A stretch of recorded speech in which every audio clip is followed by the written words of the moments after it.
That's just sports, baby.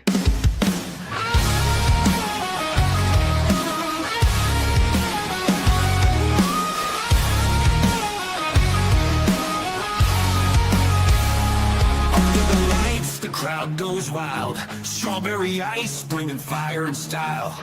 Reds, Bengals, Bearcats, all in my zone. This is my stage, my mic, my throne. Boom, like a hammer, I'm breaking the game. Strawberry ice, you're gonna know my name. Sports Talk Thunder, hear the podcast roar. Cincy's line is kicking down the door. Step into the lane where the passion ignites. Talking sports all day and all night. From the field to the court to the roaring stands. Strawberry ice with the world in my hands. Boom, like a hammer, I'm breaking the game. Strawberry ice, you're gonna know my name. Sports Talk Thunder, hear the podcast roar. Cincy's fine is kicking down the door.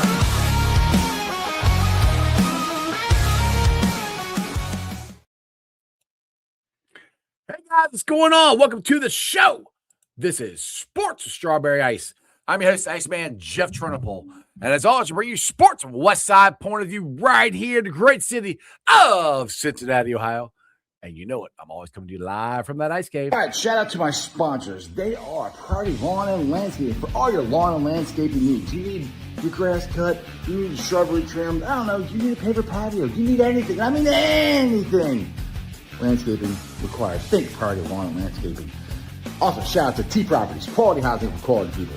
Check out the website at www.tpropertiesllc.com for all your rental property management needs and your rental needs. And of course, Meyer Window, Door, and More. I got them in my house. I highly recommend you get them in yours. They're energy efficient, great looking windows, easy to clean. Meyer Window, Door, and More. The website is MeyerCincinnati.com. And also, shout out to my favorite brewery, Moorline Lager House. Get on down there, get you some delicious Moorline beer, some delicious Moorline food. And tell them I sent you. Moorline Lager House. That's right. Shout out to all my great sponsors, Moorline Lager House, Priority Lawn and Landscaping, Meyer Window, Door, and More. And of course, T Properties. What is up to everybody in the chat? We got Stranger in there, Brad's in there, Ken's in there, PF 2000. What's up, Jay? Who Day 88. What's up, Jerome? And Ken's in there twice. All right, guys. So Trags is going to be joining me later on in the show here. But right now we can discuss the Bearcats, or we can talk about Hunter Green and the Cincinnati Reds, who, when I turned off the TV, they were kicking butt 4-1. Ellie De La Cruz launched one. I mean, launched one to center. Well, it was probably like left center. Either way, it was a hell of a shot. Now, Ken, I got to get your comment up here. I told you, this is Ken. I told you the Reds need another rotational pitcher. No, they still don't. I told you that they have Chase Burns and Rhett Lauder and Brandon Williamson. So they don't necessarily need one. So it's not a need. Could they go get one? Sure. Yes, absolutely. Because we knew there was a chance that Hunter Green and Nick Lodolo most likely will not make all of their starts. That's why I didn't want to trade Brady Singer. That's why we have Chase Burns. That's why we have Rhett Lauder. That's why we have Brandon Williamson. So, yes. Do we need one? No. Could we get one? Yes. So, that's where we're at there. And the whole thing with Hunter Green, and this is, I want to put this out to the chat. Oh, it's 6-3 now. Thanks, Brad. Love it. All right, cool. We're kicking buddy more. 6-3. I will put this out to the chat and whoever's watching on there. By the way, make sure you hit the subscribe button and the bell for notifications. Hit the thumbs up. I'd greatly appreciate it. Hunter Green. So he's having an MRI today, tomorrow, sometime soon on his sore elbow, which he said he had a sore elbow last year and he powered through it. We also said his UCL is fine. So he's had doctors look at it. He also knows that there's bone spurs in there. I'm not blaming anybody. Just curiosity. If you knew that this is a problem, and apparently he took an injection in that elbow right before spring training started. So they knew something was up there.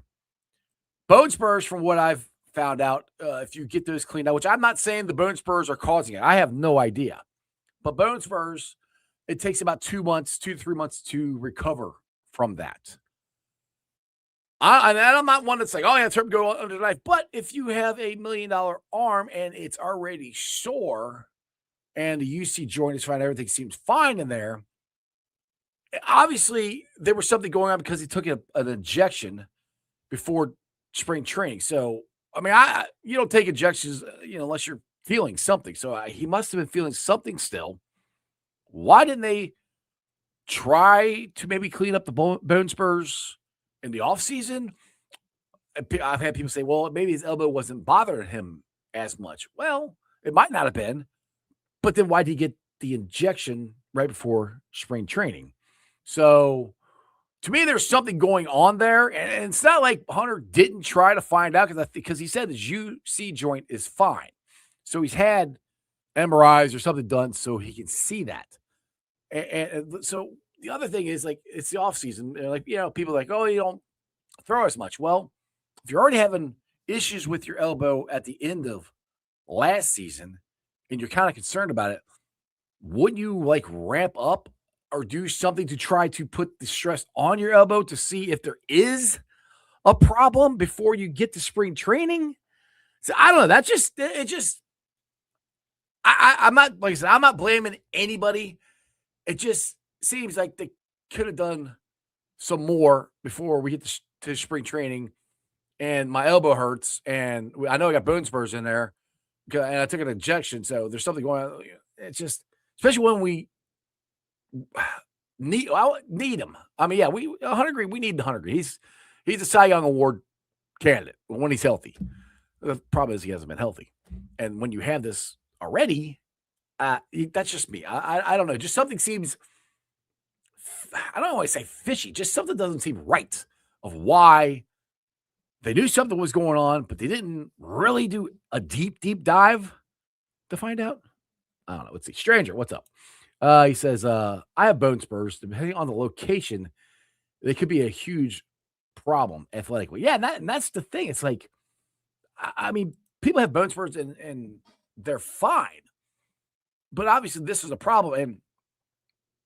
And for Hunter Green to say he knows there's nothing wrong, his UC joint is fine, again, that goes back to where they did an MRI or they did an X-ray or however. I do not claim to be a doctor. They did something to look at his elbow. They know there's bone spurs in there. It didn't look like anything else. So why not just go clean the bone spurs up in October and he's back throwing by, December? That's just something that's strange to me, that I don't know why they didn't do that. But again, that goes to what I keep saying. I've been saying this whole offseason: don't trade in your starting pitching because you're like, oh, we could trade Brady Singer. Like, no. Let's keep Brady. Brady Singer was actually our most durable starting pitcher. He made every start last year. He's the only one that made every start last year. So I was not in for trading him. I'm very happy with the guy they got yesterday in the trade. It was, you need to keep adding. You can never have enough pitching. So Ken, if you're watching, yes, I wouldn't mind them going to go get a potential starter, because even if you trade for a guy to potentially start, doesn't mean he's going to beat Rhett Lauder out or Chase Burns, because those two are pitching unbelievable right now. Now, you need, what would work out good is if those guys are your fourth and fifth starters. Say Hunter's out, he comes back by mid-June, which if it's bone spurs, that's probably where it's going to be. Rhett Lauder and Chase Burns, hopefully stay healthy and they pitch fine. They're going to be close to their innings. Sprinkle in some Brandon Williamson in there, and then Hunter Green comes back, and they can easily get through this, as long as nobody else gets hurt. That's the thing. You still got, and let's just say Lodolo gets hurt, which those are the two pitchers we're all worried about. That you got Brandon Williamson. Now, Ken, when that happens, yes, you might want to try to trade for another starter, but we'll see what happens. But that's baseball, man. It's very rare that you start a Major League Baseball season and there's nobody on the IL. It very rarely happens. So, I guess that's all everyone's talking about the Reds, but we can talk about the Bearcat basketball here. And I did a reel on this where, well, if you guys missed yesterday's show, which a lot of you didn't watch, I don't know why. Like on YouTube, I only got like 50 views, which is horrendous for me. I used to get a couple hundred to, on just YouTube alone. I usually like 400 or 500 just YouTube alone. I had Corey Blunt on the show yesterday talking all things Bearcats, Bob Huggins, the Final Four team, Wes Miller, everything. If you guys missed the show, which, like I said, a lot of you did, after the show, go back and rewatch it, or you can go back and listen to it on the podcast. But back to the reel I did a reel stating that I said yesterday, as soon as I'm out, the Bearcats pull me back in. It's kind of like the Reds did last year. As soon as I was out, the Reds are done. Nope, they pull me back in. They made the playoffs. I'm not saying the Bearcats are definitely making the tournament. They are definitely in the running to have a chance to make the tournament. They have got to win against TCU. I really do believe that. Now, Brad told me that I was wrong, that they would get a bye, which it depends. I thought it was if you're an 8 or 9 seed, you get a first-round bye, and then you can you play two games there, and then you can play Arizona. I thought that's the way it was. Maybe I'm wrong. But either way, and when I say go, and the cool thing is, if they get in, they're probably going to be in the play-in game, probably, which should be up in Dayton. Corey Blunt just talked about it's the last time, but the time when the Final Four team won up in their first round opponent was Wichita, or wasn't Wichita State. I can't remember who it was. But they played them in Dayton in that 92 Final Four season, and how Bearcat Nation took it over. But that's a little bit further away. Let's see what happens. Let's see, because this is by far, I'll ask you guys this, in my opinion, by far, this is the biggest game in the Wes Miller era. If they lose this game Saturday, they'd have to win the Big 12 tournament, make it to the championship game, something like that. And you're most likely going through Arizona, which Arizona is probably the best complete team, the best and the most complete team in all of college basketball, if you ask me. All right, let's see here. Get the comment here. Ken, he said, I think the Bearcats will sneak in. They might. We'll see. I hope so. Brad says, top 8 teams get a bye. Top 4 teams get a double bye. Okay, so all right. So if we're a 9 seed, we have to play. We don't get the bye. So if we get an 8 seed, we get a bye. Okay, so right, which I think that's where they're going to be. If they win Saturday, they're going to be either 8 or 9 seed. And if you're a 9 seed, then 2 games in the Big 12 tournament. And that's the good thing about being in the Big 12. You can go through a season like this. I mean, if we went through a season like this in the AAC, I don't care if we would have been playing the best basketball out of any team in college basketball. They would have had no shot of making the NCAA tournament in the AAC. Now, in the Big 12, the best conference in America, in my opinion, yeah, they got a shot. But they're like, I wouldn't say they're on the bubble yet. I still think, because from what I've read, so I think there's 3 to 4 teams that are in front of them that are on the bubble. Brad says CBS. CBS says the only way UC makes the tournament is to win the Big 12. Which, I mean, they still could be that way. I mean, it could be. I mean, that's where it's going to be very interesting to see how close they get. And that's another thing. It's like Wes Miller, like because I don't think if they run to Arizona, I don't think they're beating Arizona. That team is awesome, and they're going to run into them probably before the championship game, like semifinals, somewhere around there. But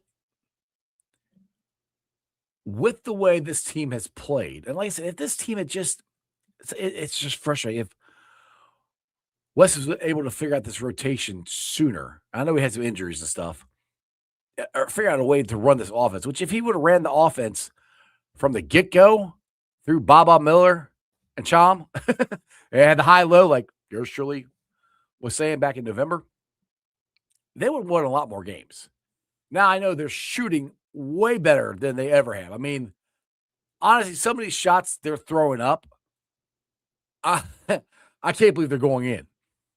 They're not great shots. I mean, they're not, some of these shots they're making, they're not even like working for the shot. They're just dribbling down and taking a shot and it's going in. That's what scares me, is when those shots don't go in, will they fall back to what they always have, is just taking crazy shots instead of working the offense, which has worked for them. All right, let's see here. Westish. Well, tell me you believe in miracles. Yes. I'm not saying I believe they're going to make it. They got a shot. Like, look, man, I am the guy. I am the biggest homer around. I want my Bearcats to win. Yes, I've been hard on Wes Miller. I have been. I've wrote an article about I think he should be fired. This is back in, I don't know, what was that, February? January? I think it was January. I wrote it. And it's at my Substack. You guys can go check it out if you want to. Substack, sportswithstrawberries.com. Where I thought, 5 years was enough because this team was not getting any better. Then February hit, and all of a sudden a light switch went off. It's like, and it's not, yes, they got healthier, but they started running their offense differently. And it's like Corey said, when people started talking about putting bags on their heads, that's when they started playing better. And to me, I would love to pick Wes's brain and said, what made you finally change your own? Because they changed the offense. I mean, I don't know what the offense was supposed to be before. I'm not really sure, because it was come down the court and shoot a three up. It's pretty much what it was. They never worked the ball inside. Chom never called for the ball at all. He's a very, very soft player. I was very disappointed in the way he was playing at the beginning of the season. He has made a complete 180. I went from this dude is soft as grass to, well, he might actually turn into to be something, because he's got a nice little touch around the rim. I don't like that he shoots 5 3-pointers. Shoot your one. If it goes in, great. Don't keep shooting him, because he'll keep shooting them. I went to the game Saturday. He was 1 for 5 from 3-point land. You're 7 feet tall. You don't need to be shooting 3-pointers. That's cool. You can do that every once in a while. I don't want you up at the top of the key.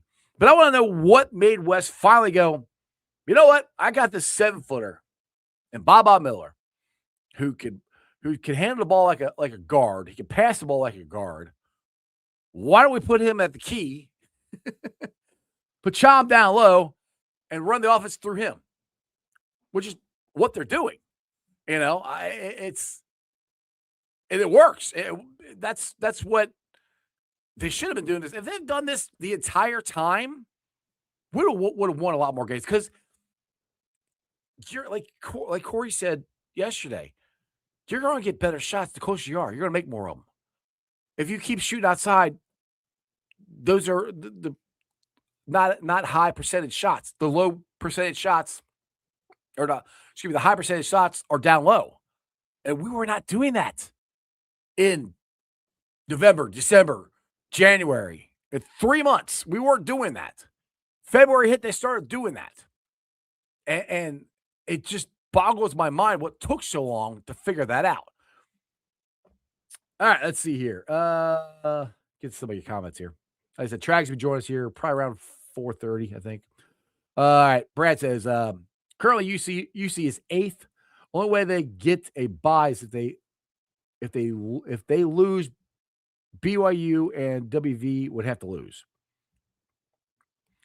You mean if they win? I think is only way they get one is if get a bye if they lose. I think if they lose, BYU and WV have to lose. That's what I think you mean. So it's probably be ninth seed. Ken, what happens if all prominent names are off the? Oh, you're talking NFL draft. All right, we'll talk. I'll get that one in a minute. We'll get when Trags gets here. We'll start bringing that up. Okay, Brad. Only way West keeps his job if he makes the tournament. See, that's what the fans say. And I'm with you. I'm with you. I just don't know if Cunningham feels that way. Because of the dramatic change that has happened. If they beat TCU and they win 2 games and they were, like I keep saying, running to Arizona and lose to Arizona, there's part of me I could see Cunningham going, you know what? You finally figured something out. We're getting closer. And the thing is, I keep going back to it. If you guys have ever watched, I think it was 30 for 30 on ESPN about Coach K, and it literally took him 6 years before he had his first really good team in 1986. He started in that, and I am not comparing Wes Miller to Coach K. I don't even want to hear that in the comment. I am not saying that whatsoever. I'm just saying it took Coach K that long. And this is the other thing, Cunningham would think, just like Corey Blood said yesterday, you knew Wes was a young coach, that you're going to have some growing pains. If they finish out this season and they say they go on a winning streak, they go all the way and they win the last game and they win a couple games in the Big 12 tournament. And from how the month of February was running into March, don't tell me Cunningham might go, well, I think he's on the right track. He's getting there. Because part of me is kind of like, yeah, you finally changed. You finally did something. And if they don't make the tournament, I don't think West should be here. I'm just putting that on the record. But I don't know. Like I said, I don't know if Cunningham feels that way. Brad says, what changed? Thames game, West started letting him play his game like he did at UCF. Oh, Chom, you mean? Is that what you're talking about? I don't know who Thame is.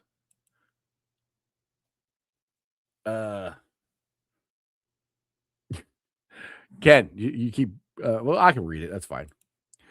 If you want Trags to actually comment on this, you might want to wait till about 4:30 when Trag gets here. But Ice, here's some mind-blowing pro numbers from Navy D tackle Landon Robinson. His pro day, 40 time, 4.63. Clocked over 20 miles an hour. Benched 33-inch. Oh, benched. I don't know. You don't have anything for benched. 33-inch vertical, squatted 465. Hey, Ken, I'm sold on him. And Ian Cummings had him going day 3. So if he's there day 3, I hope the Bengals get him. Now, I want to say something here about this whole thing with Trey Hendrickson and how some people, which I don't get why some Bengals fans are like this, they're like blaming Trey, saying Trey was a locker room cancer and yada, yada, yada, yada. And Trey didn't play through injuries. And that's all, as Deion Sanders would say, that's all bull junk. Trey Hendrickson played with a freaking broken hand one time, and a club on his hand, still sacked people. The man, I probably was I think he was legitimately injured. I mean, I don't know if the man could have played or not. There's also part of me, it's kind of like he might not have tried to play because the season was over and he's going to hit free agency. But you can't say the years before that the man did not play. The man played. The man played hard for us. What happened, and the downfall of this whole thing, one, it's the Bengals not being proactive like they haven't done with a lot of contracts, being proactive with Jesse Bates, being proactive with T and Jamar. They weren't proactive with Trey. They were reactive. So hear me out. When Trey signed that contract extension, I always guarantee you, I doubt the Bengals reached out to Trey's agent. Because they don't, hell, they wouldn't even talk to him.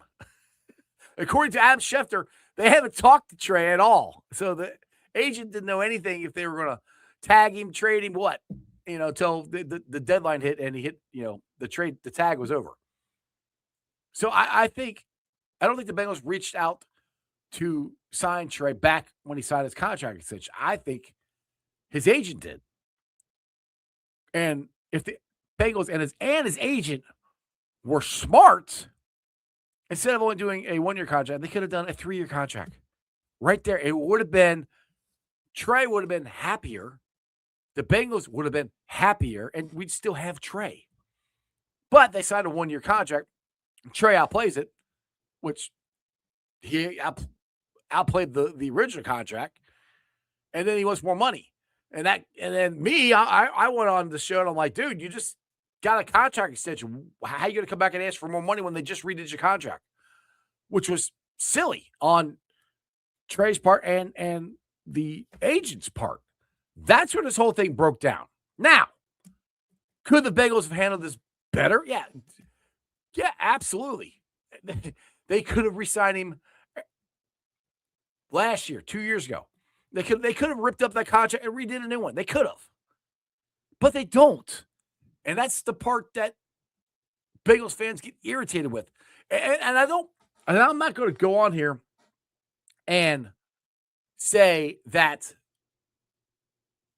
the Bengals don't do anything wrong. And I'm not going to sit here and say that the Bengals are cheap. Because I get tired of that narrative.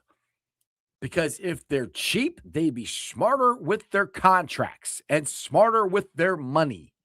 They cost themselves more money signing Jamar and T. They could have gotten Jesse Bates and kept him and not had to spend a first-round pick on Dax Hill and sign 2 free agents plus draft Jordan Battle. They still might have drafted Battle, but still, they could have been different. They, instead of just signing Jesse Bates, they spent they got 4 different players trying to place Jesse Bates, and it hasn't happened. If they just would have signed Jesse, he'd be a bargain right now, probably. I mean, that's the thing. It's like DJ Reader, if they would kept him, like, he'd be a bargain. Instead, like right now, I hope they go out and sign Franklin Myers, which they need to go sign him, but he's going to cost them way more money than DJ Reader would have cost them 2 years ago. Way more money. To get him to come, they're probably going to have to overpay because he is the best defensive tackle in free agency. The best one. That's what the Bengals need to get. I'm not saying they're going to, but to actually replace DJ Reader, that's what you need to do. This is where I just get so tired of, the Bengals are cheap. The Bengals aren't going to spend any money. No, they spend money. They spend it stupidly. They don't do it smart. And this is where I've said this before. I think Troy and Katie need help. I think they need help. They need more people. Because it seems like they're the only ones that do the contract negotiation. Like I said, you've got 3 or 4 assistant GMs there. I have no idea what those guys do. Why couldn't they negotiate the contract? Maybe they do. Maybe they don't. I don't know. But it seems like it's just Katie and Troy, especially last year, because they spent so much. Because you had 2 things going on. I think Katie's working on the deal with T and Jamar, and you had Troy working on the deal with the city for the stadium. That took up all their time. By the time they got all that settled, free agency was basically over. All the good players that the Bengals would have wanted, should have gotten, were gone. Again, not being smart with their money. They cost themselves more money with Jamar and T, and then they didn't get their team right, or at least talented enough to win a Super Bowl. Because and the crazy thing is they still think they had a Super Bowl winning caliber team. Now, if Joe Burrow stays healthy, things could be different. We'll see what happens. But it's very interesting. All right, let's see here. Ken is still blowing it up about Ken, are you actually listening or are you just typing? You're still blowing it up. Like, it's like Landon Robinson. I got you. You love Landon Robinson. I understand. Oh my God. All right, let's see. Is there anything else in here? No, Tom. Is it Thom or Chom? I thought it was always Chom, C, not Thom, Brad. I don't know. We'll see.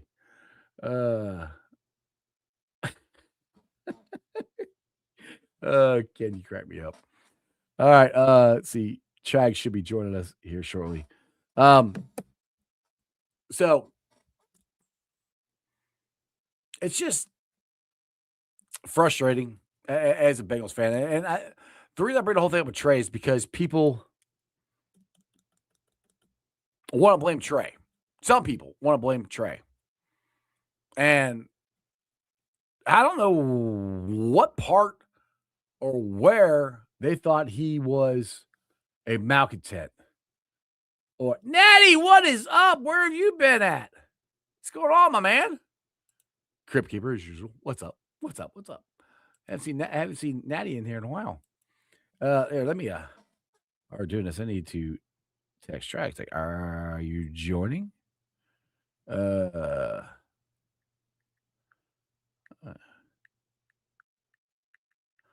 right, there you go.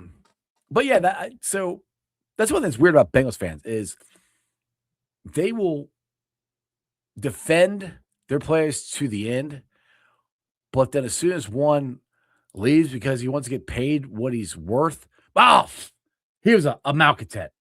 He wasn't that hurt. He had surgery. I think the man was legitimately hurt. Could he have played through it? I don't know, but he was legitimately hurt.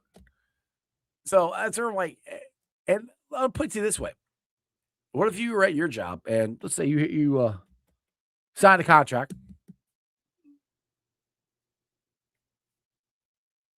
All right, so be on in about 5-10 minutes. Okay, you signed a contract, and you feel that you've outworked your contract. Say you're making $50,000 a year. This guy's doing the same thing that you are, and let's say the next cubicle over or whatever it is, and he's making 90, but he's doing the exact same thing you are. Not any better than you, not any worse than you, do the same thing. Wouldn't you want to get paid? That's where I don't understand where Bengals fans and just fans in general, you should do this for the love of the game. Yeah, yes, you should love football. Bengals coaching staff, owners, they want somebody who loves football. But you also want to get paid. Yep. You spelled it wrong. All right. Thom. There you go. Thanks, Brad. Let's see here. Again, it'd be great. It'd be a great free agency haul to sign John Franklin Myers and Brandon Cook. I would love both those guys.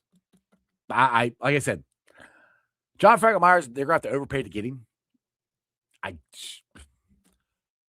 I hope they do. I might really do. Brandon Cook is a former Bearcat, which not that it drives me nuts. The Bengals should have drafted. Actually, I don't even think Brandon Cook was drafted. If I remember right, I'm going to have to ask Trags that we gets on here. I don't think he was drafted. I think he didn't get drafted, or it was very, very late round. And it kind of ticked me off that Bengals needed safety and they didn't draft him. So nice and sunny and warm down on Myrtle Beach. That is nice. It is rainy and it's not too bad. It's like in the 50s here, maybe. It's supposed to get warmer, but we'll see. All right, let's see here. Robert, what's good? So what's good, Iceman? They fumbled Trey. They should have tagged and traded him. If they couldn't get a deal done to keep him, have Whitworth 2.0 all over again, in my opinion. Yeah, the thing for me is like to just let him walk it just sucks. Because you don't get, and I don't want the compensatory pick. I want them to spend so much money in free agency, we don't get the compensatory pick. I don't want him turn around signing with Baltimore or worse yet, the Squealers. That's where I'm like, look, and the thing is, they didn't even talk to him, according to Trey's agent. They didn't talk to him. They didn't pick the phone call up, say, hey, thanks for your time. Thank you for being a Bengal, blah, blah, blah, blah. We're going to tag you. We're not going to tag you. I'm like, what they should have done is say, hey, I know it hasn't gone the way you want to hear. I know you want a contract. We just want to make sure we want to help you get to a place that you're comfortable with and we're comfortable with. and we don't want to be in the division. Anywhere else, just not in the AFC North. I mean, I would rather him be in the NFC. And Duke's like, oh, that's really hard to do. People have done it. I mean, the last time I heard that the Bengals did it was Big Daddy Wilkinson, which I have no idea. A long time ago. I don't know who they traded him to or what they got for him. It just, they should have done better. And that's where I keep going. It's like the extra effort. The extra effort they don't go through, or they don't have enough people in the front office in general. I know we know they don't have enough scouts. I don't know if they have enough people in the front office to take care of everything, because we've heard it over and over and over and over again that they don't communicate. Where it's not, they barely communicate, or you might get a text here or there. It's nothing, not zilch. You don't get anything. You get nothing. They didn't even talk to him. I'm like, a guy who's been here for what, 5 years, 6 years, however long Trey was here. He's sixth all time in your franchise in sacks. You don't even call him? Nothing? It's just there's my man, Mon. Traded to Washington for a 1 and a 3. Hey, it can be done. I would have loved to have gotten that for Trey. But we could have easily gotten that for Trey. But no. We just let it go. Now, this cracks me up. If you're reading that Trey wants to go to Tampa, I said this. I actually think I put a Facebook post or wrote an article, something. I can't remember. But I said on the show here, I said, I would try to do, no, I talked to AC about it. I remember what it was now. This was my suggestion, is try to do a 3-team trade. The Vegas Raiders, I think, are in a rebuild mode. You got Max Crosby, and I would love for the Bengals to get Max Crosby.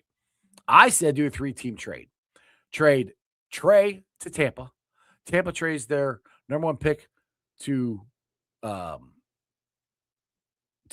Vegas. Max comes to Cincinnati, and we give him our number one pick. Or, yeah. Trey goes to Tampa, we get Max, and they get 2 number 1s. Or we set our second round pick. Something like that. And Trey would have got to Tampa.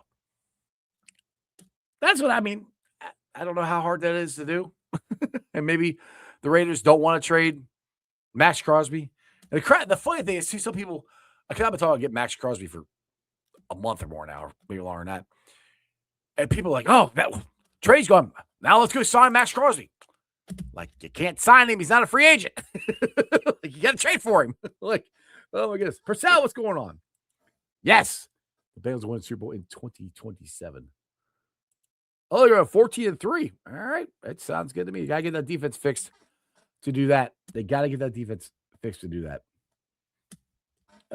What's Chuck Thompson thing? You're saying Schittsburg is better? At what? Going to the playoffs and losing in the first round? By the way, you got a Kansas City Chiefs jersey on, dude. Like, are you just trolling me? Because I know you messaged me about talking about Xavier. And now I looked at your profile picture. You're got a Chiefs jersey on.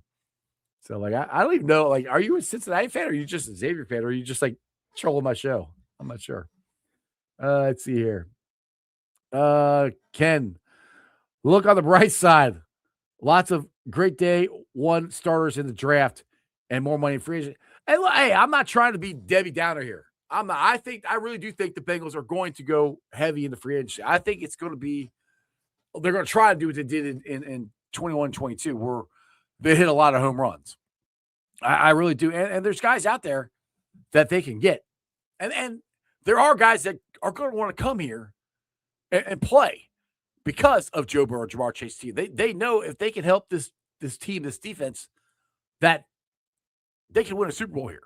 So it still is a destiny, despite whatever the hell Stephen A said. I don't even know. He said, I didn't even listen to it. I know he said something crazy about whatever. And he just says stuff to, get you to watch. Mon, Leo, Channel, and Cook will be Bengals on Tuesday. I hope you're right. Are you putting money on it? How? Do you have some inside information down there What's that firefighter brand of yours going on? You got some news I don't know about? I'll take both of them. Tony Blazing. Yeah, I said we're doing that. See, the thing is, like, that Tony, I think, subscribed, and you got to hit the bell for the notification. Because I know Crip, yesterday, I had Corey at Crip's like, David, you said 1 o'clock. No, I think maybe the first graphic we put out said 1 o'clock, and I'm like, no, that's wrong. It's 12 o'clock. But if you hit the bell for notification on YouTube, it'll tell you because I schedule it on YouTube. So that's what you should do. Ken, Bengals typically sit back and wait till after day one. No. What now? No. No. They have here lately. Well, I remember right off the bat, 1201, Ted Karras and Alex Kappa. And then they ended free agency that year with the bodyguard. What was his name? The right tackle. They got for the Cowboys. They signed him. So, yeah, no, they have the last couple of years, yes. But, yeah, and I mean, I think Trey might have been day one, if I remember right. Because that year they signed Trey. I think they had Trey. They got Cheeto. They got Mike Hilton. They got Eli Apple. And they got a lot of guys that year. So, I mean, they have been lately. They have not hit the ball on the ballpark at all. Last couple of years. I'm going to resend this to Trags. And so hopefully he'll see it and join. Collins, you're right. Thank you, Tony Blaze. Yeah, Lyle Collins. Yeah, there you go. Yeah, 4 years ago. Let's see here. Ken, March 9th and 11th free agency kicks off. March 9th, isn't that the tampering period? If I'm correct. Yeah, March 9th is tampering period, and then the 11th, I think, is when they could sign them. So, hopefully by 12:01 on March 11th, we'll be in celebrating the Bengals signing somebody. I mean, what would be the home run hit for you guys as far as free agency? I mean, because I'll put this way, because Dalton Risner, them signing him gives me hope. Because this will be the first time, long as everybody stays healthy. I always got to say that. Long as everybody stays healthy. This will be the first time in Joe Burrow's career that the offensive line is going to have all 5 guys. All 5 of them. Back-to-back years. And they didn't wait on Dalton Risner. You know, they got it done. Yeah, I kept messing with them going, hey, you should have done this. You know, sarcastically, you should have done this, the last day of the season and went, got it done. But, I mean, if you listen to what Dalton said, there was some back and forth on he gave up some, the Bengals gave up some, and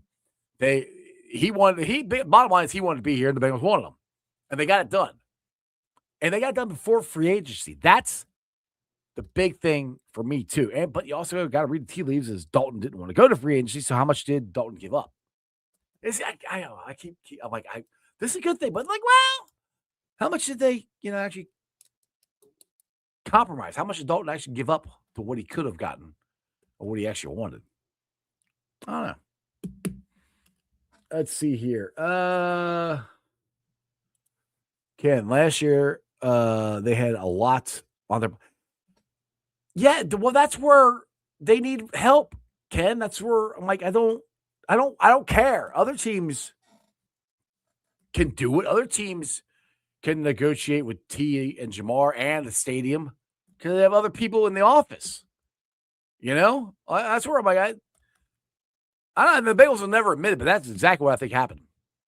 I think Katie was doing Jamar and T, and Troy was doing the stadium, and they couldn't really concentrate on free agency. By the time they got all that done, like I said, all the best guys are gone. Parcel, what are you asking me? Purcell, who's your favorite NBA team? Probably the Cavs or the Pacers. I like the Cavs. but I also don't like the Cavs because they're Cleveland. My favorite NBA team would have been the Cincinnati Royals. That's the Sacramento Kings. Let's see here. Ken, if they fill their holes on defense, we can go BPA. Yeah, we can go BPA. It'd be sick. They did and draft Jeremiah Love. Oh my, yeah, that one, dude. But for them to be able to do that, like just seriously, all right, for them to be able to do that, you got to sign a tier defense lineman. You have to be able to draft Jeremiah Love in the first round back. You got to get an interior defense lineman. You got to get at least one, maybe two edges. You got to get a linebacker, and you got to get a safety. That's five over 6 guys. I think they're going to go heavy in free agency. I don't know if they're going to go that deep because, yes, you did all that. You could draft Jeremiah Love, and I would be all for it. But I don't see them going that heavy. But who knows? Maybe I'm wrong. They got the money to do it. I mean, they got over what's my graphic here? 55 million. Let's see here. I got it up here. It's this year has 60. When I put this up, is 69 million. I think they might have more than that now. And Casper, they're in the top 5 in the cap space. Got a slot corner. Yeah. I agree with that. Got to get a slot corner. But I mean, they did resign Davis, and so knowing the Bengals, they like him. Not that they won't draft a slot corner, but I could see them going. And not because I mean, what was it? 2 years ago, 3 years ago, we need a tight end. It was one of the best drafts in recent history for tight ends, and they didn't draft any of them. No tight ends whatsoever. All right, so what time is it? It is 4:47. Chag said about 5 to 10 minutes. So there he is. I heard him beep in from the background. This man is one of the hardest working guys in Cincinnati sports. He's one of my favorite dudes. I love having him on the show, and I appreciate every single time he comes on. He is the one and only Mike Petralian!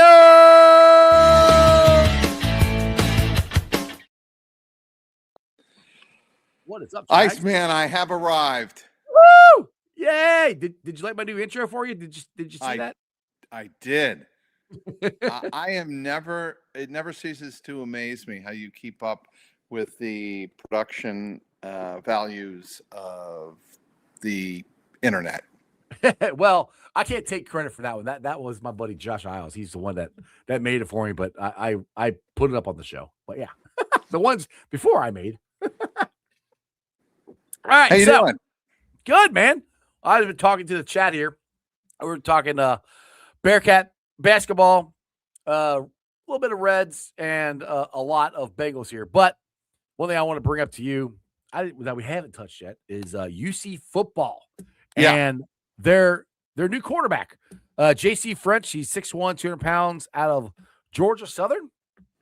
Yes, and he spoke today, and what he likes about Scott Satterfield's offense is it's not short on explosive plays down the field, and that he thinks running the RPO there, Iceman, can be a real good thing for his career, and that's why he decided in the portal to come to UC. He's going to obviously compete with Liam O'Brien and Samaj Jones. Samaj, of course, was the quarterback who started the Liberty Bowl for the Bearcats. And according to Scott Satterfield today, looked pretty good in that game. But I think J.C. French has the inside track to replace I don't know how good he Forsberg. looked. He looked all right. He looked all right in the Liberty Bowl. We'll see. Yeah. But stats I got is he threw over J.C. French threw for 2,929 yards and 20 touchdowns. He also had 315 rushing yards and rushed for 6 touchdowns. Now, he's not going to run the ball as much as Brandon Sorsby did. He's definitely going to be more of a deep ball thrower. Is that correct? Remains to be seen. It depends. Something to keep in mind with Scott Satterfield's offense. They love to run the ball. And as you mentioned, Brendan Sorsby ran the ball a good amount. And I think when Brendan Sorsby had his rougher games, teams were getting to him as a passer, and the threat of running the ball for whatever reason diminished and went away in some cases. And I think certainly the Bearcats would like to have an RPO quarterback who can drive the ball down the field. That is, I think, the best of both worlds for a running heavy head coach like Scott Satterfield is. And the good thing is that they have one of the best offensive lines returning. And that was one of the strengths of the team. So that is going to be a big, big thing there. Crib Keeper, he says, now new quarterback and 5 new wide receivers, a whole lot of pressure on Coach Sat this year. How much pressure do you think is on him this year? I mean, does he got to – I don't know.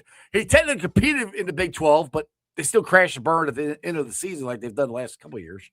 I was going to ask and didn't get the opportunity today to ask Scott Satterfield, what are you working on this year, this offseason, to make sure that you don't crash and burn, that you don't run out of steam on the back half of the schedule? Because you're absolutely right. It's been a concern this year. They finally cleared the hurdle to getting to a bowl game. Now, I think they have to really become a run-heavy team with the ability to throw the ball down the field on occasion, but dominate with defense. And, obviously they made a change at defensive coordinator. And I think, he did not speak today, but bringing in Nate Woody from Army, somebody that Scott Satterfield knew from earlier in his career, I think Appalachian State, I should say, they have a working relationship there. I think that's going to help Scott Satterfield. But Nate Woody needs to get this into a top 50, top 60 defense if this Bearcats team is going to take that next step in the Big 12. I'd say even maybe higher than that, maybe a top 30 defense. Certainly a defense that's capable of making some plays. And it was interesting today, Iceman, that a couple of the cornerbacks, defensive backs they had speaking, mentioned how some of the emphasis in the offseason has been toward creating more turnovers, something that they didn't do a particularly good job of last year. And, a couple of the players that they had, again, speaking today, spoke exactly to that they need to create more turnovers in the secondary. And if they can do that, certainly put the offense in a better position, take some of the stress and pressure off the offense. Now, who do they have? Because there's a couple guys, seniors that left are going to get drafted, Golladay, and Dante Corione. How are they looking at the linebacker spots and interior defensive line? Do they have big-time recruits coming in there, or where are they at on those sides of the ball? I think they feel pretty confident where they are depth-wise at both linebacker and the defensive line. They have a good number of returnees to both of those units, and I think they'll be in good shape there. I'm bringing up the linebackers right now, and give me 1 second, and because there's someone that I wanted to bring up in particular, who is really going to make it.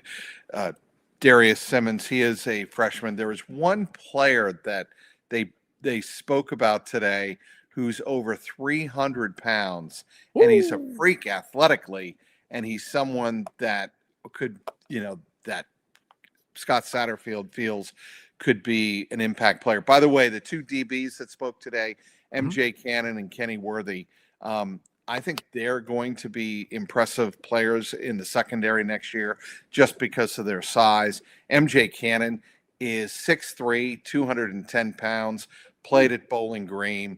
And Kenny Worthy is a transfer in the portal from Arizona, played at Washington State last year. But I'm still trying to find that defensive lineman. You looked that up because people are giving you some love in the chat. I just want to bring this up. People love you. Ronnie's like, Trags the gem of Cincinnati. They love you. Lindsay's and Robert here. Robert's like, Trags, appreciate you and your family are all of Cincinnati thoughts and prayers. You are appreciated, sir.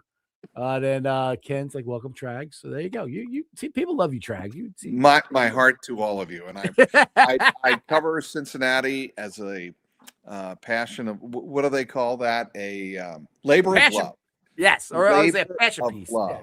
Yes, that's what this whole show is. The labor of love. I love Cincinnati sports. You love Cincinnati sports. We love covering them as much as we can. So, all right. So back to we were looking at the linebackers. Is that what you were looking up there? I am. If you can just vamp for a little bit. Sure, I can do that. To me, I was talking about Satterfield. I do think this is a big year for him, which is kind of funny because I thought this is a big year for Wes. I still think Wes has to make the tournament to not get fired, but if they get close, Cunningham might keep him, and that's kind of the way I feel about Satterfield too. If Satterfield does okay, Cunningham might go. Well, I think it's. I'm going to disagree with you there. I think that Wes Miller has to make the playoff. Has to make the. I hope you're right. I hope you are. I just the optics of them getting close again, but not making it. But not this good. time they're actually getting close. I mean, Wes hasn't really gotten close in the first 4 years. This year they're actually this is the closest in my opinion that they've been. Like I said, I am with you. If he doesn't make the tournament, I want him gone. But you can also go. I can just see Cunningham going. Well, how good they played in February. I was like, yeah. Why the hell did they do that in December? Why did they run the offense through Bob Miller? And Thom, the beginning of the year is beyond me. I have no idea why. That's where I'm like, yes, he should be gone, but I don't know because I'm like, Cunningham to me hasn't gotten any of these coaching hires right, except for the baseball coach. I'll give him that one. He's gotten that one right. Let's see here. Yep. Ronnie says we're lucky to have you in Cincinnati, and you have to get the. Oh yes, okay. He said Wes has to get to Dayton at least the playing game. To Dayton is what he's saying.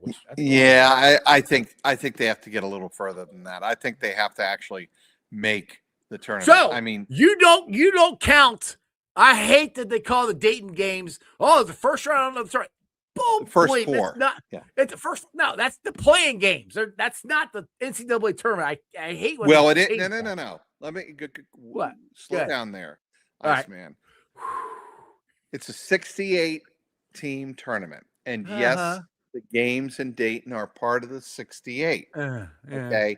But the first and second round do not begin in Dayton. They begin after that. So just to be clear there. Yeah. Yes. I still don't count it that way. That's just me. I remember when they first came in with the play. I hear you. Yeah. I'm old. Trags, I still call the Coliseum the Coliseum. I'm old. People are like, what's the Coliseum? I'm like, it's Heritage Bank Arena. That's what that is. So let's see here. I'm going to punt on the linebackers, by the way. You're going to what? I'm going to punt on what I was looking for. I just can't seem to find it. Okay.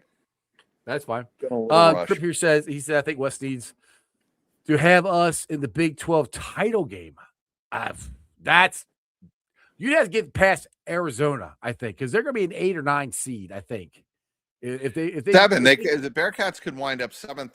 And if things break, 6th, but it had to break a lot for them to be 6th. How can they get a 6th seed, do you think? All right, let me bring up the Big 12 standings. You gotta bring up some more stuff. What a day. Let's see. So all right, Bearcats are 9-8, and they're tied with UCF. TCU, the team they play on Saturday, is 10-7. If the Bearcats win, they will finish the Big 12 10-8, tied with TCU. That would put them 1, 2, 3, 4, 5, 6th. Really? Ooh. Well, yes. Now, if they're a 6th seed, then they might not meet Arizona till the championship game. Is that? I don't have the bracket in front of me. Yeah, I'm trying to think how that game Saturday is massive for the Bears. Oh, it's a must win. He's got to win that game. They have to win that game. There's if they win that game, and they win one game in the Big 12, I think they're in. You think one? Okay, because I said that game and I said 2 games. That puts you at 19-13. I And if think you 20 lose a game, 19-14. Yeah, I thought 20 wins is where I was going. I thought 20 wins So- would get you in. Okay, so let's just move on to basketball. All right. The situation with the Bearcats, and everybody's going to talk about the Eastern Michigan loss. It was horrific. Oh, it's awful. That is not the same Bearcats team No, it's not. that is playing now. They lost to Xavier, a bad Xavier team. Again, not the same Cincinnati team because they didn't have Jizzle James and they weren't fully healthy. Now, this Cincinnati team is a vastly different team. I dare say if Cincinnati played Xavier or Eastern Michigan now, they'd blow both of those teams off the court. They just blew out. Would.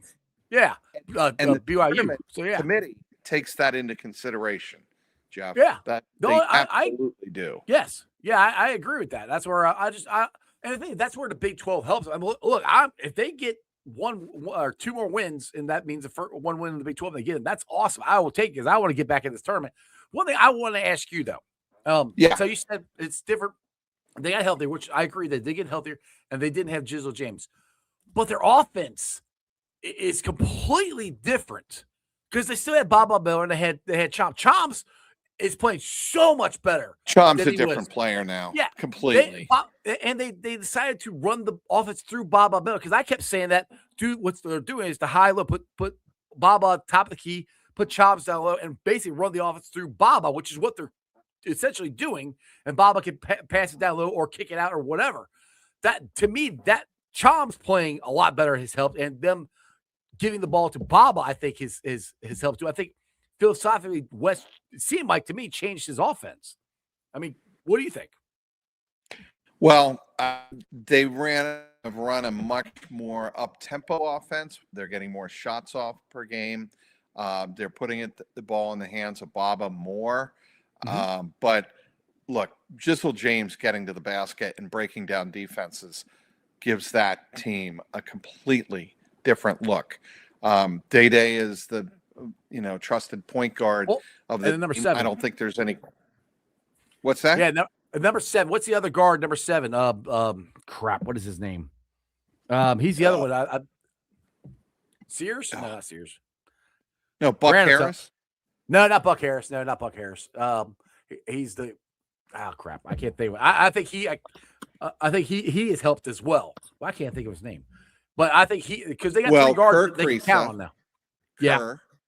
Kirk Kriisa, Jalen Celestine. Celestine, that's it. Yes, him. I think. Well, he's 32. If I recall. Oh, Celestine. Yes, Celestine has really opened up the offense because here's the starting lineup. Tilly, there we go.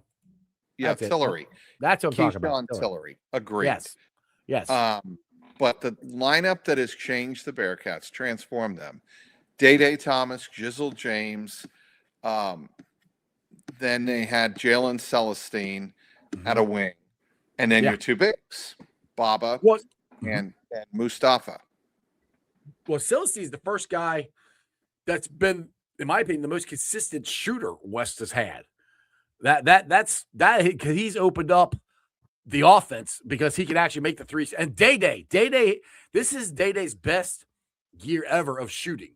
So I mean, those guys, and they got Jizzle. So all that together is come together. It seems like if they could have done it a month sooner, it would have been a lot better. But the way they're playing, they deserve a shot to get in the NCAA tournament for sure. I think so. And then when you take a look at Tillery, Buck Harris, and Kirk Kriisa off the bench, and who knows about Sean Abayev. Yeah. You're talking about 8 and having it is a bit off the. What you look maybe and Wes a good game, but not all of it. And I think that was the frustration of with this offense. Where was the the thinking, Wes, offensively, to get this unit on the floor more often earlier in the season, so that once the tournament came around, you're talking about seeding, not just being on the bubble. And let's be very clear, the Bearcats are smack dab on the bubble. Some would say even if they win a game and win one in the tournament, in a Big 12 tournament, they're still on the bubble. For the Bearcats to lock their place in the NCAAs, they probably have to win their next 3 games. Win at TCU, win 2 games in the tournament, and they're definitely in. They're not being kept out with 20 wins heading into the NCAA tournament. Exactly. No. That's what I've been saying. I think 20 wins, they're getting in. That's kind of where my threshold has been. You win, they got to start Saturday. They got to beat TCU, and then win the first 2 games in the Big 12 tournament. I think they're in. And so, but we'll see what happens. I mean, this is the biggest game in Wes Miller's career as far as his career UC goes. I think. I don't think I'm even sugarcoating that or over. Yeah, I would say that's accurate. I mean, there's some who would point to the win at Kansas was his best game. Oh yeah, that he's had as head coach. But is this the game with the most on the line? Absolutely. There's no disputing the fact that Wes Miller goes into this TCU game with a chance to define his career at Cincinnati. I would argue the game at Texas Tech, they had that chance too, with Toppin out of the lineup and gone for the season. You had a chance on the road at Texas Tech, had the lead early, and you couldn't finish the deal. Now to their credit, they came back, they blew out Oklahoma State and absolutely trounced, I guess, a good BYU team, but at home, you need to go out and win Saturday at TCU. The crowd, they're on school break. It may not be that big of a crowd at TCU, which is still clearly a football school. You go out and win that game on the road, I think you'll start to turn a lot of heads in Cincinnati. And then the Big 12 tournament becomes really a super crazy, fun tournament for Cincinnati sports fans to follow. Exactly. And the Texas Tech game, that one, I was just that game, they had 2 really good or 3 really good games going up to that. And then they had that one, had a really good first half. I'm like, all right, we're looking good. Then that second half just, I don't know what happened. I could tell before halftime, Iceman, that they had run out of steam. That for whatever reason, with about 5 minutes to go in the first half, they started to let Texas Tech scorers spread the court, which is what they wanted to do without Toppin, and that they couldn't stop that.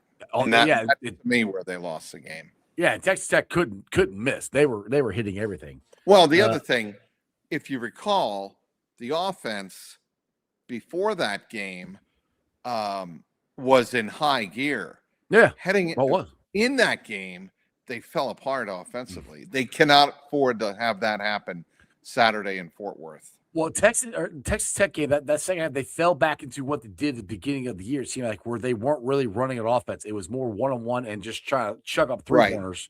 And it was that where first half, again, they were running through Baba. They were giving him the ball and breaking it down from there. And they weren't, that wasn't, I mean, Baba had what, 2 points, I think, in the second half, if that. I mean, I'd have to go back and look, but he wasn't involved heavily in the offense. Yeah, that's what can't happen. If that happens against TCU, we're in trouble. So we'll see. But I do want to switch over to some Bengals talk here with the Bengals signing Dalton Risner. I don't think any of us are surprised, but they're in the back of our head. We're like, this might go into free agency, and it gets to free agency. Things could change. I also think Dalton had a lot to do with that as well, that it didn't go there. But how big of a deal is it that the Bengals got that done? They got the same 5 guys coming back next year. And does that encourage you about what we might get next week when free agency starts? I don't think it's indicative of what may or may not happen next week in free agency. Different side of the ball. The dynamic is that Dalton Risner wanted to be back in Cincinnati. The team, like Ted Karras. He spoke about that at length on Monday. And Zach Taylor and Scott Peters all expressed their interest that they wanted him back at least for one more year, a prove-it deal. And the Bengals probably are going to draft somebody, maybe a later round selection. But they feel in Jalen Rivers, they feel they have somebody who can step into Dalton Risner's job if Risner doesn't come back to Cincinnati after the season. But for this year, it's continuity. It's a guy that developed into one of their better and more reliable offensive linemen, interior offensive linemen in the second half of the season. Dalton Risner went through a lot early on. First of all, he was signed a week before the season. He was thrown into the game after an injury to Lucas Patrick in week one. Then he started at right guard. Then he was benched. Obviously he had to deal with the emotional baggage of allowing the pressure, I should say, that wound up getting Joe Burrow hurt, resulting in surgery. And he had to deal with that. I mean, and he acknowledged that on Monday. Yeah, I had to deal with it, but at some point I had to move on. Then Dylan Fairchild got dinged up against the Lions. He comes in and then starts 2 games at left guard, gets benched, and then comes back and finally finds his rhythm when he comes in for the final, I believe it was 7 games at right guard, where the Bengals felt like, Jalen Rivers wasn't quite ready. And, Rivers had gotten dinged up as well, but had healed. But the Bengals made the decision, no, we like the way Risner is playing at right guard. And once Dalton Risner settled into that right guard spot and Dylan Fairchild at left guard, Bengals felt like they had continuity. They liked what was happening with the offense finally. And for the final 7 games, they saw enough to say, well, if Dalton wants to come back on a 1-year deal, we'll take him and he'll start for us. Yeah, so that's where you're at. Yeah, I totally agree. I think Rivers is our future right tackle. But again, next year, if Dalton plays good and he wants to come back on another 1-year deal, right guard. I think the Bengals should sign him again. Now, one thing I thought was interesting, and I don't know if you got a chance to listen to the Bengals Booth podcast with Dan Horde, and they had Dalton Risner on there.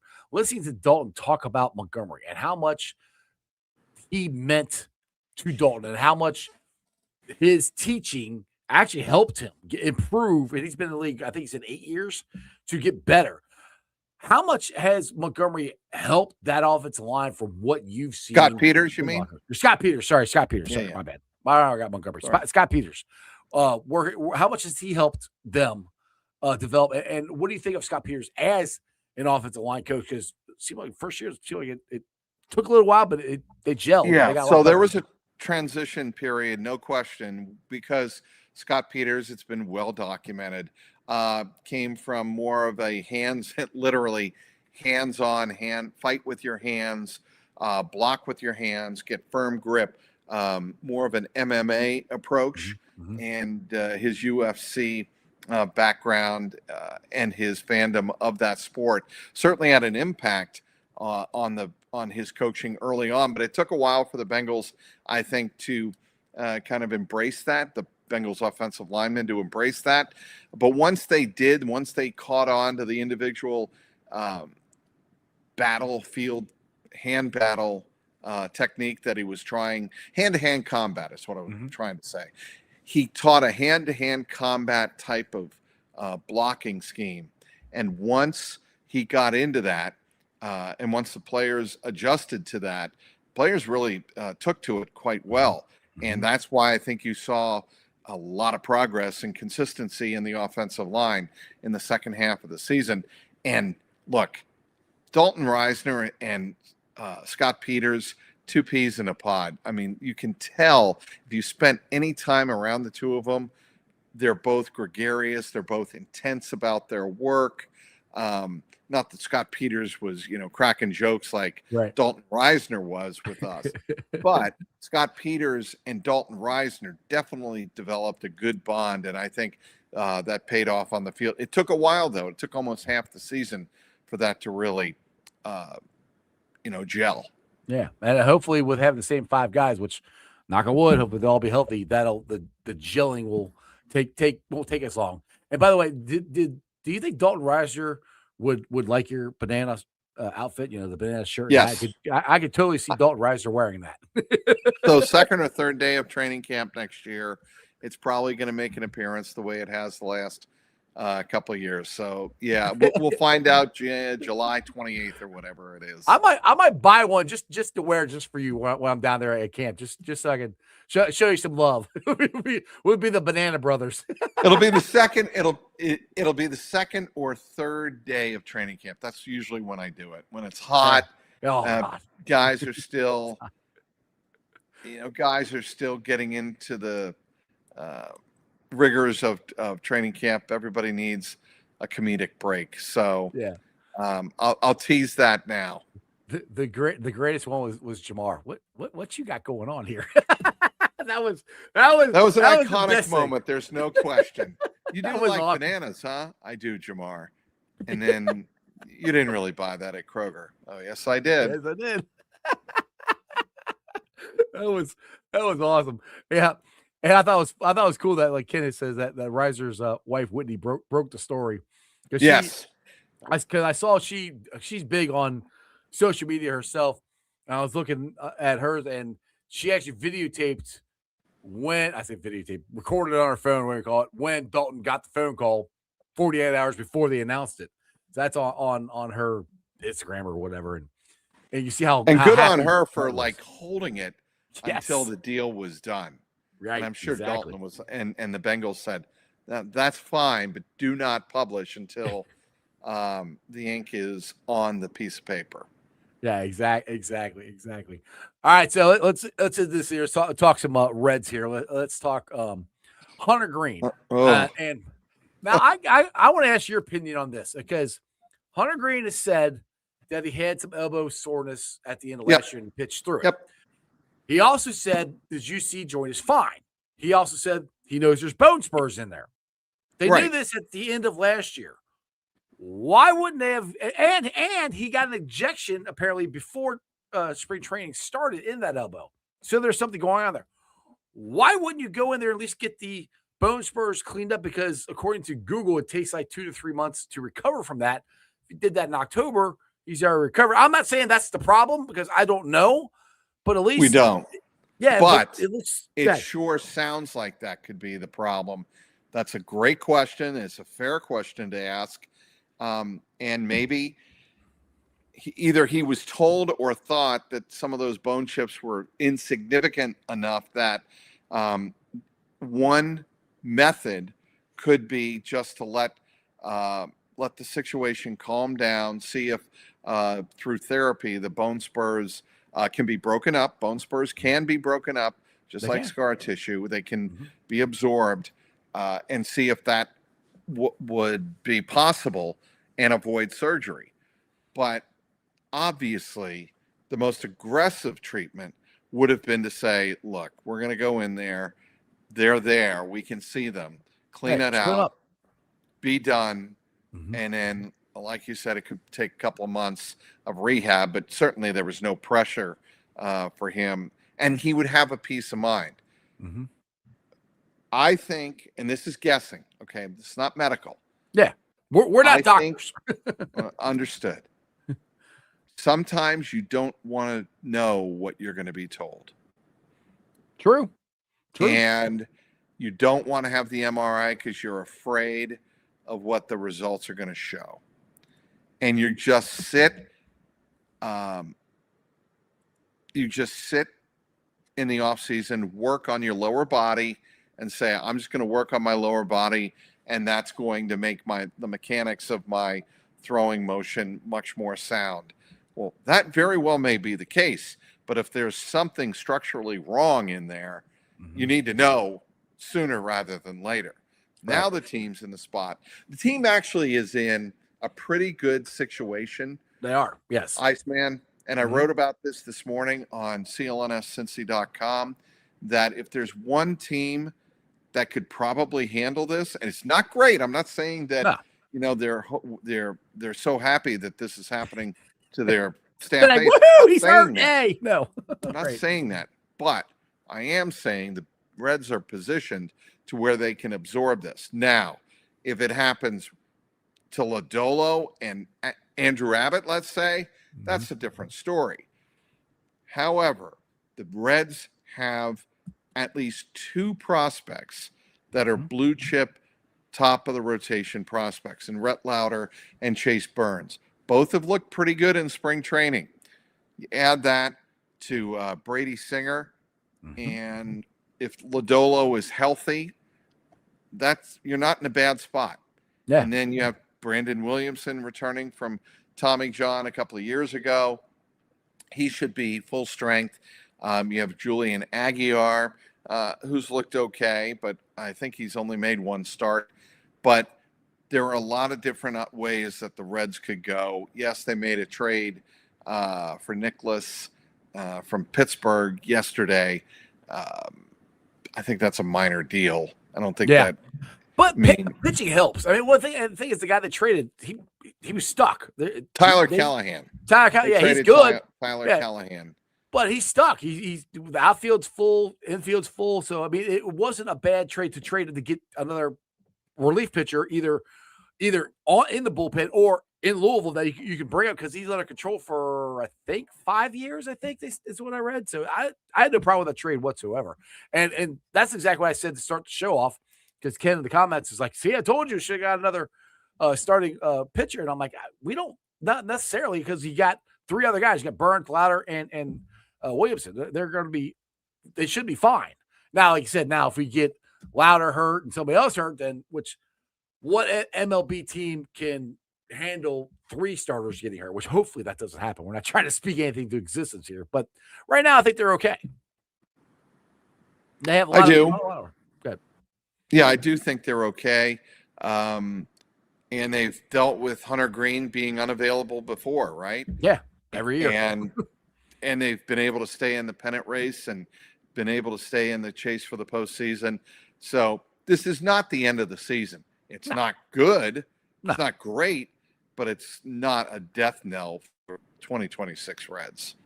So are you excited, as my son is, about the World Baseball Classic starting this weekend? Are you going to be glued to the TV watching it? Toward the end of it, I will be. Not right now. I just there's and if you read up on what's going on with insurance companies and MLB and whether or not they're insuring these players or not insuring the players and why, and it just is not an ideal time for this tournament to be held. And I think most baseball fans are fans of major league teams, not of what would be similar to World Cup teams. And the World Cup is one thing in soccer. And it's off season from, the Premier League, at least in Great Britain, and a lot of the premier teams, a lot of the elite teams and leagues that play in the winter months into the spring. That's not what this is. This is a tournament that stresses starting pitching at the start of the season when these ball clubs are trying to get their these ball clubs are trying to get ready for the season themselves. And you take a look at what's happening with teams like the Reds. They've already told Ellie De La Cruz, and Ellie agreed with it. You're not going to play in the tournament because you're coming off a quadriceps tear, essentially, in 2025. So I think with a lot of teams and a lot of athletes on major league teams being forced to choose between what pays their rent versus what they'd love to do in terms of playing for their country, they're going to have to choose what pays their rent. Exactly. All right, I'll get you out of here on this. How much fun was it watching the Miami RedHawks win the MAC? They got one more game to go, and they are undefeated. How much fun? This has been fun just to watch it from TV for me. You've got to cover them. I hesitate to say that this is a once-in-a-lifetime type of deal for Miami because they set a record last year for team wins with 25 or 26, I believe it was. But this is another level altogether. This has become a national story. It's a great national story. And I asked Travis Steele the other night, are you aware, Travis, how unique an opportunity this is in the NIL era? To get kids playing for one, playing like the old style college team, and having 5 legitimate scorers who can beat you at any time. Miami's Achilles heel is size. If they run into, ironically, if they were to run into a team like Cincinnati, I think they'd have a lot of trouble because they don't have anybody that can control or contain Baba Miller and Mustafa Cham. They don't. I love Antoine Woolfolk. He's a terrific player, but there's just one of them. And while they have some length in their scores, like Brant Byers, he's long, and they have some other players as well who certainly provide length down low. And Ian Elmer's a very long wing who can score, but when you talk about bigger teams in the NCAA tournament, that's what I want to see. And that'll be the fascinating part of Miami getting to the tournament and being matched up against these bigger teams. By the way, Miami is getting to the tournament. Oh, if they keep them out, because I've saw somebody say if they go undefeated, they still got to win the tournament. Bull crap! If they go undefeated, they should be in. If they beat OU tomorrow night, and I'll be there for that game in Athens, they're in because one loss in the MAC tournament. If they are, they would be 31-0, and one loss, 31-1, is not going to keep them out of the NCAA tournament as a top 20 team. That's ludicrous. What Bruce Pearl was doing this week was creating some hype for his son because I think deep down Bruce knows that what he was saying is garbage. It's just ridiculous to think that an undefeated top 20 team is going to be held out because strength of schedule. No. Now, if they lose 2 or 3, they're not going to lose 3 games now. The most they could lose is 2. I don't think 2 losses even is going to keep them out. And that last game, like, dude, them, because they're both, I think both their point guards were fouled out, and they were down by, what was it, 7 points or 6 points at one time? You're talking about the Western Michigan game? Sorry, the Western Michigan game. Yes, that one. Sorry, their coach went off and broke the speaker Travis for the Travis Steele. DJ Chuck. He broke DJ Chuck. Travis Steele broke his speaker kickstand. Yep. But that game, I'm sitting going, if they can win that game without their 2 best players or 2 best ball handlers, and they still pulled it out, they should go to the tournament. Just that was because I'm sitting there as a Bearcat fan. I'm sitting there as a Bearcat fan going, man, I don't know if the Bearcats could pull that off if they lost 2 of their best players and pull that off and win. But they did. That was impressive right there. Well, it just goes to show you that Miami has a bunch of players who believe who meet the moment in the final 5 minutes of almost every game that they have played. No moment is too big. No moment gets too nervous. And, we saw that from Peter Suter earlier in the season, that double overtime game, I believe it was. And I forget who it was. Buffalo, maybe? Yeah, yes. I think it was Buffalo. Yeah. The overtime game against Buffalo. And then they followed it up with an overtime win at Kent State. Back-to-back, those 2 games, that Kent State game, defined what Miami was about. Well, that Kent State game, that was the first time I think because you came on the show right after that where I'm like, they're going to struggle against big guys because that Kent State had that big kid down low that he just got tired. But he was giving them problems. So I'll get one last question. I promise I'll let you go after this. Sure. Brad wants to know tracks. This is why I was looking at this question. I kept seeing Trags. I'm like, it's Travis. That's why I couldn't think of Travis. Do you think Travis stays at Miami? It's a tough question. Dude, I'm the crazy enough to say come to Cincinnati, but there's no way he's going to do that because he's a former Xavier coach. But go ahead. I'm going to say yes. I'm going to say he loves Miami and he loves what he's building there. I don't think it's coincidental that the arena project got passed. Mm-hmm. I think he believes that he can build something at Miami. Stick with me here. Like John Calipari did at UMass back in the 90s. Yeah. It has those vibes. Only difference is Miami isn't in the middle of nowhere like UMass. Right. Like, I don't know if you've ever been to UMass and Amherst. I have not. No, it I have is not. Well, it's almost in Western Mass, but it is north of Springfield, in the middle of nowhere. It takes about an hour and a half to 2 hours to get to Boston. Oxford, while 45, 50 minutes north on 27 up Coleraine, it's an easy drive. Kind of a pain to get to Cincinnati. Mm-hmm. Miami still has a huge draw in Cincinnati, and Miami is still on the outskirts of Cincinnati. Mm-hmm. And I think and he's admitted this and acknowledged this several times, Iceman, that he and his wife Amanda are building a big home in the greater Cincinnati area. Ooh. I don't think they want to leave that.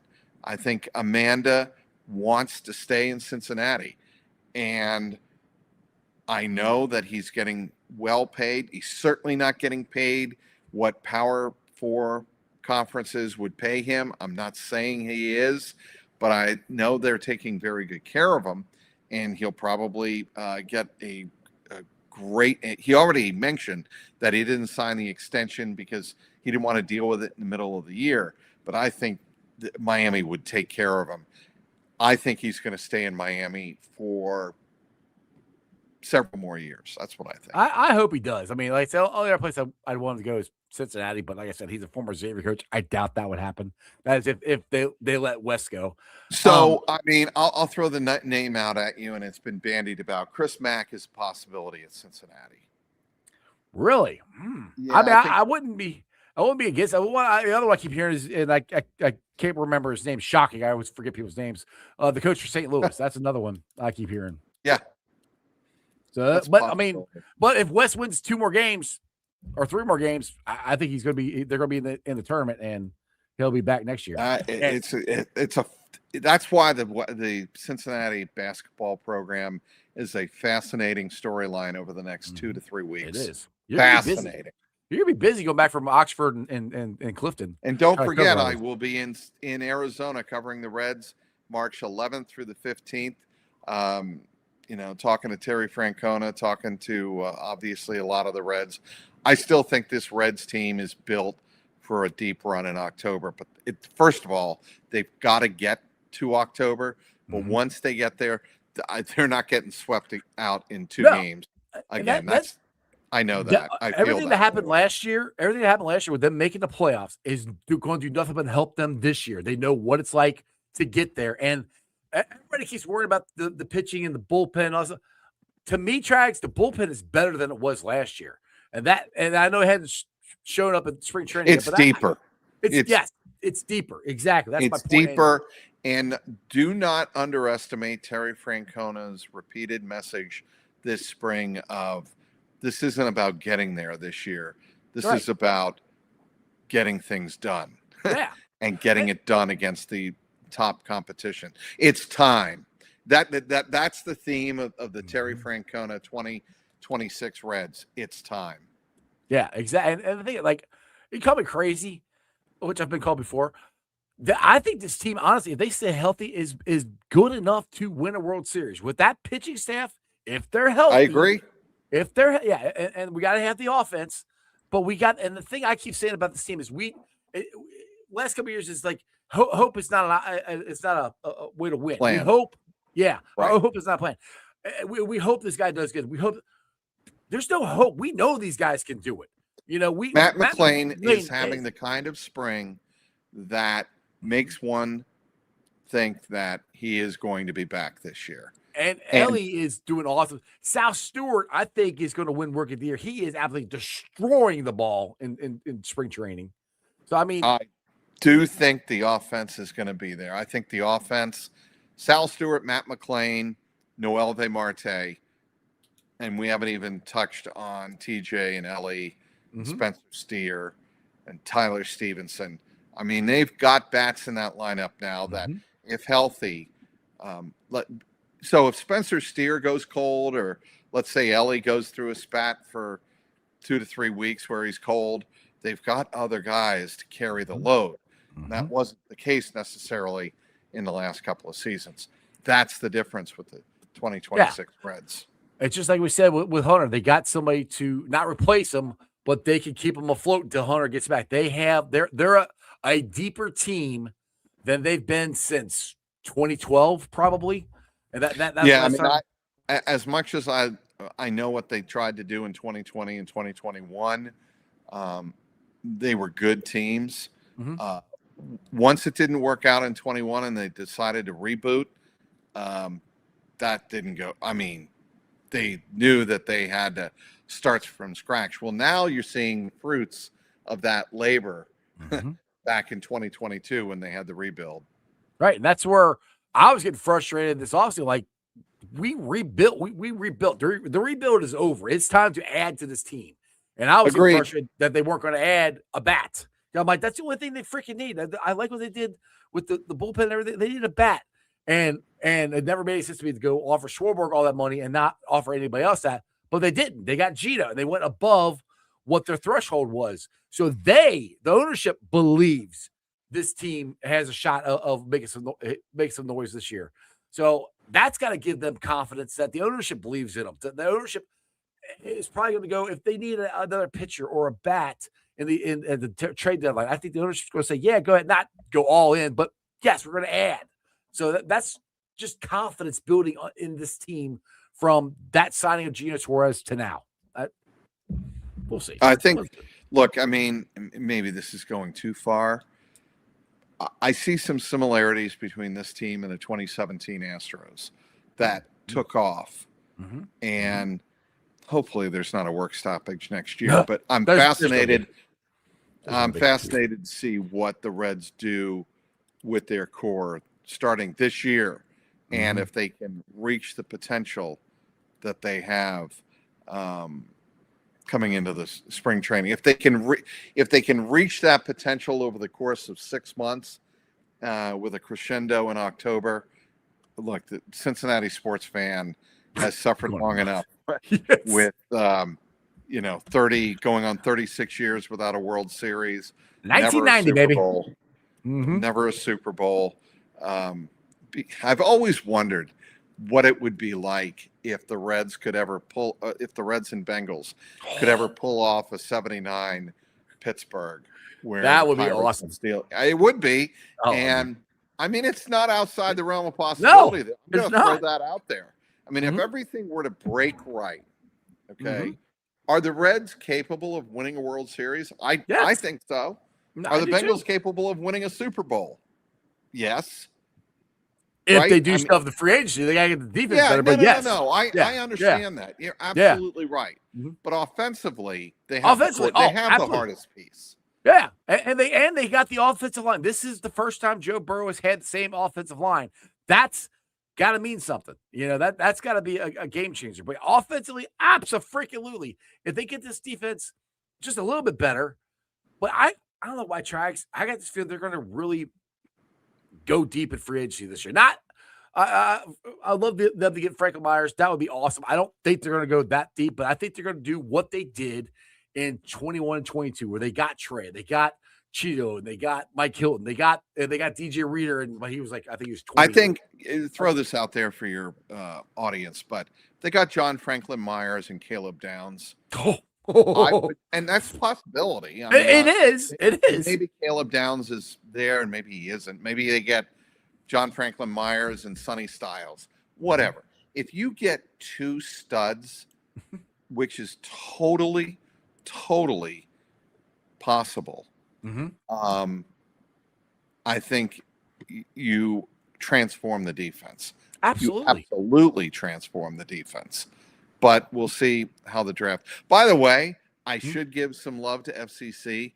Yes. They are a team. They are a franchise that has been knocking on the door the last 4 years. Time to get it done. We'll go 3 for 3. We'll get all 3 of them. Well, it's possible. It is. I mean, FC's been closer than the Reds or the Bengals the last couple of years. I mean, was it 1 win away from it last year going to the championship game, or that the year before that? That was the year before when they lost to Columbus. Yeah. Talk about your bad losses. Yes. That was a bad loss. I like we won everything except the championship that year. That was so far. And I am trying my hardest to get more. I don't talk FC because one, don't know enough people that cover FC. 2, I don't know enough about it myself to actually talk about it intelligently. I've been watching it more and stuff over the last 3 years. It's fun to watch. Yes. Pat Noonan is one of the best managers, coaches in MLS. He is the FCC is very lucky to have him, and most people in that organization. He changed everything. He did. Once they got him, it changed everything because they were the laughingstock of MLS to one of the more winning franchise in the MLS, and that's because of Pat Noonan. Yep. And what the ownership has done is in adding players. When is what's their superstar's name that hurt his leg for FC? When is he coming Hagelin? back? No, not bad. The man, what is his daggone name? I got to write names down so I remember people's names. But he hurt his leg like the very first game. He was their big scorer from last year. Somebody could say it in the chat, maybe not. Anyway, I don't know when he's coming back. I was trying to see. Hold on, we got to finish the thought. All right, I wish I could see. It's hard for me to look stuff up and run the show at the same time. Evander. Thank you, Evander. That's who I was talking about. Yes. Is there any word on when he's coming back? Have you heard? Let's see here. I'm making tracks work. The hope is it's not a long-term serious injury. He left the February 21st game, the season opener. But they're hoping that it's not a long-term serious injury. Well, let's hope he gets back sometime. He hasn't been back since then, so we'll see what happens. Trags, go relax. This has been fun. I appreciate you coming on. I know you're hustling to get back to the house to jump on. So, and by the way, plug some stuff. If you guys don't listen to him, he's got 2 podcasts. Code Red. He's got the Jungle War podcast. He writes for CNLS. He covers everything and anything you want in Cincinnati. The man is the hardest working man in Cincinnati sports. Go ahead, plug some more stuff for you. I already hyped you up. I appreciate that. You're the best, Iceman. Well, as you can see on the screen, CLNS Cincy with a Y.com. I have my latest column up there on the Reds, Hunter Green, and a roster projection for the 2026 opener coming up against the Boston Red Sox at Great American on March 26th. We also you can also find me at Trags, TRAGS, on the X platform and YouTube. Code Reds. Just do a search for Code Reds at the Cincinnati Sports Studio site, or you can go to youtube.com/Jungle Roar Pod. As always, it's been fun, Trags. Go relax and have a cocktail or 2. I might do that. Iceman, you're the best. Thanks, dude. See ya. Bye. All right, guys. Hope you enjoyed that as much as I did. Trags is awesome. I'm glad you guys stuck around. I've been on for almost 2 hours now. But thanks for sticking around and hanging out with me. And we pretty much covered everything. It's Cincinnati sports in an hour and a 44-minute show. It's been a lot of fun. All right, shout out to my sponsors. They are Party Lawn and Landscaping for all your lawn and landscaping needs. You need your grass cut, you need shrubbery trimmed, I don't know, you need a paper patio, you need anything. I mean anything. Landscaping required. Think Party Lawn and Landscaping. Also, shout out to T Properties, quality housing for quality people. Check out the website at www.tpropertiesllc.com for all your rental property management needs and your rental needs. And of course, Meyer Window Door and more. I got them in my house. I highly recommend you get them in yours. They're energy efficient, great looking windows, easy to clean. Meyer Window, Door, and More. The website is MeyerCincinnati.com. And also shout out to my favorite brewery, Moorline Lager House. Get on down there, get you some delicious Moorline beer, some delicious Moorline food. And tell them I sent you. Moorline Lager House. That's right. That's all. Shout out to all my great sponsors there. Priority Lawn and Landscaping, Meyer Window, Door, More Lager House, and of course, T Properties. Make sure you guys give them a call. Priority Lawn and Landscaping number is right there. So you guys need some landscaping done. If you want to buy some mulch, rock, anything like that, give Priority Lawn and Landscaping a call and tell them Ice sent you. But thanks for watching. I'll be live streaming on Facebook, YouTube, X, Twitch, Instagram. You can follow me on all of those, along with Threads and TikTok, and check out my Substack. I do write some articles on there from time to time. Make sure you check that out. Also, if you guys want to listen to any of my podcasts, you don't want to sit here and watch me for an hour and 45 minutes, you can listen to it. It's on the podcast, or it will be on the podcast. Check it out. It's on BeanPod, Apple iTunes, Spotify, Google, Stitcher Play, pretty much wherever you get your podcast. Do me a favor. Rate it, like it, review it, listen to it. Leave a 5-star review and a comment so more Cincinnati fans can find my podcast. The 5-star review just helps the algorithm along with the likes and everything on the show. Other than that, I'll see you guys tomorrow. We're going to have a fun Friday show with AC, the Godfather, and Dale Altman from Bengals and Brews. But you guys remember one thing and one thing only, that is Houday for life. There we throw it up. That's just sports, baby. See ya! Another great show. You guys still here? The show's over. You can come back tomorrow. I'm out of here. See ya.